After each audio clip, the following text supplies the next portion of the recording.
കാസർഗോഡ് പള്ളിക്കര ക്രൈസ്തവ സ്കൂളിൽ തീവ്ര ഇസ്ലാമിസ്റ്റുകളുടെ വിളയാട്ടം. സംഭവിച്ചതെന്ത്? ബഹുഭൂരിപക്ഷവും മുസ്ലിം സമുദായത്തിലെ കുട്ടികൾ പഠിക്കുന്നതും മുസ്ലിം ഭൂരിപക്ഷ പ്രദേശത്ത് സ്ഥാപിക്കപ്പെട്ടതുമായ സ്കൂളാണ് Daughters of Mary Immaculate sisters നടത്തിവരുന്ന Saint Mary's English medium school. അവിടെ മുമ്പും ഇപ്പോഴും പെൺകുട്ടികൾക്ക് തട്ടം, ഹിജാബ് ധരിക്കാൻ അനുമതിയുണ്ട്. ആരും അത് തടസ്സപ്പെടുത്തിയിട്ടില്ല. എന്നാൽ യൂണിഫോമിന്റെ ഭാഗമായി അത് ധരിക്കുമ്പോൾ പൊതുവായ രീതി സ്കൂൾ അധികൃതർ നിർദ്ദേശിച്ചിട്ടുണ്ട്. മുമ്പും കോവിഡ് കാലത്തിന് ശേഷം ഇപ്പോൾ സ്കൂൾ വീണ്ടും തുറന്നപ്പോഴും 5ാം ക്ലാസ് മുതൽ മുകളിലേക്കുള്ള കുട്ടികളാണ് സാധാരണയായി ഹിജാബ് ധരിക്കാറുള്ളത്. 4 വരെയുള്ള കുട്ടികൾ ആരും തന്നെ കഴിഞ്ഞ വെള്ളിയാഴ്ച വരെ അത് ധരിച്ചുകൊണ്ടുവരികയോ ധരിക്കണമെന്ന് ആവശ്യപ്പെടുകയോ ഉണ്ടായിട്ടില്ല. എന്നാൽ മാർച്ച് 4 വെള്ളിയാഴ്ച LP സ്കൂൾ വിദ്യാർത്ഥിനികളായ 4 പേർ സ്കൂളിൽ നിന്നുള്ള നിർദ്ദേശത്തിന് വിരുദ്ധമായി തട്ടത്തിന് പകരം ഷാൾ ചുറ്റി വരികയുണ്ടായി. ചെറിയ കുട്ടികളുടെ PT പീരീഡിൽ ഈ കാര്യം പ്രിൻസിപ്പാൾ നേരിട്ട് മനസ്സിലാക്കുകയും അവരോട് കാര്യം അന്വേഷിക്കുകയും ചെയ്തു. തട്ടം ധരിക്കുന്നെങ്കിൽ അത് സ്കൂളിൽ നിന്ന് നിർദ്ദേശിച്ചിട്ടുള്ളതുപോലെ വേണം എന്നതിനാൽ ഇപ്പോൾ അത് മാറ്റി ബാഗിൽ വയ്ക്കുകയും സ്കൂൾ വിടുമ്പോൾ അത് ധരിച്ചുകൊണ്ട് പോവുകയും ചെയ്യാൻ പ്രിൻസിപ്പാൾ അവരോട് ആവശ്യപ്പെടുകയും അവർ അപ്രകാരം ചെയ്യുകയും ചെയ്തു. തട്ടം ഉപയോഗിക്കുന്നെങ്കിൽ അത് സ്കൂളിൽ മുമ്പേ അറിയിച്ചിട്ടുള്ളതുപോലെ വേണമെന്നും പ്രിൻസിപ്പാൾ അവരോട് നിർദ്ദേശിച്ചിരുന്നു. ഇത്രയുമാണ് സ്കൂളിൽ പകൽ സംഭവിച്ചത്. എന്നാൽ അന്ന് വൈകിട്ട് സ്കൂൾ സമയം കഴിഞ്ഞ് അധ്യാപകർ തിരികെ പോകുമ്പോൾ ചില രക്ഷിതാക്കൾ വഴിയിൽ കാത്തുനിന്ന് സംഭവം എന്തെന്ന് അവരോട് തിരക്കുകയുണ്ടായി. കാര്യം അറിഞ്ഞിട്ടില്ലാതിരുന്ന അധ്യാപകർ പ്രിൻസിപ്പാളിനെ വിളിച്ച് കാര്യം അന്വേഷിക്കുകയും തുടർന്ന് പ്രിൻസിപ്പാൾ തന്നെ സംഭവിച്ചതെന്തെന്ന് ആ രക്ഷിതാക്കളോട് ഫോണിൽ വിശദീകരിക്കുകയുമാണ് ഉണ്ടായത്. പക്ഷേ കുറച്ചു സമയത്തിന് ശേഷം ആ കുട്ടികളുടെ 4 രക്ഷിതാക്കളും പ്രിൻസിപ്പാളിനെ കാണാൻ നേരിട്ട് സ്കൂളിലെത്തി.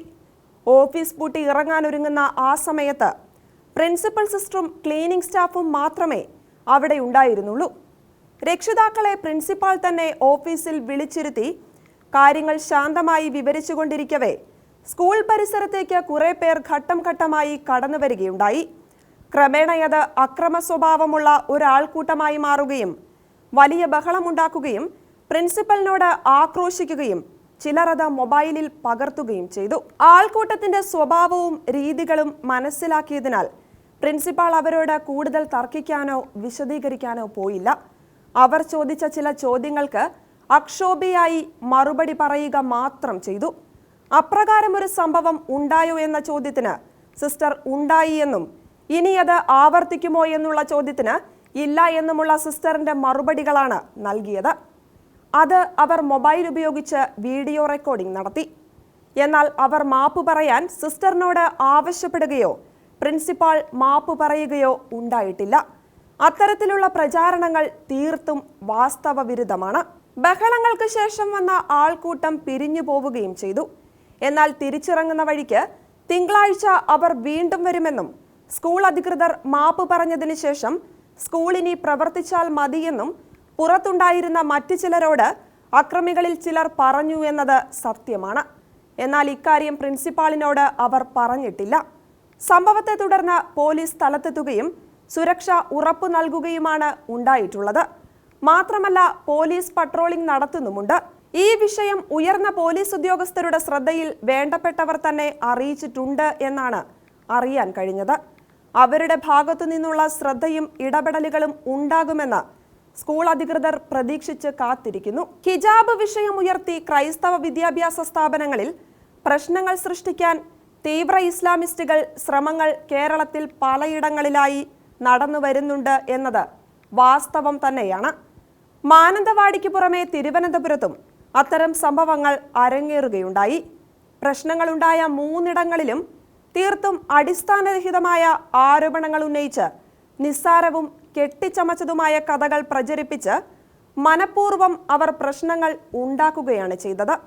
കാസർഗോഡ് സംഭവത്തിൽ ഹിജാബ് വിഷയം വിവാദമാക്കി മാറ്റുക എന്നതിനു പുറമെ വളരെ സൽപ്പേരോടെ മുന്നോട്ടു പോകുന്നതും മുസ്ലിം സമുദായത്തിലെ കുട്ടികൾ പഠിക്കുന്നതുമായ ക്രൈസ്തവ സ്കൂളിൽ നിന്ന് കുട്ടികളെ അടർത്തിയെടുക്കാൻ അവിടെ തന്നെ പ്രവർത്തിക്കുന്ന ഒരു മുസ്ലിം മാനേജ്മെന്റ് സ്കൂൾ കാണിച്ച ചില സ്ഥാപിത താൽപ്പര്യങ്ങളും കാരണമായിട്ടുണ്ട് എന്നതും ഒരു വസ്തുതയാണ്.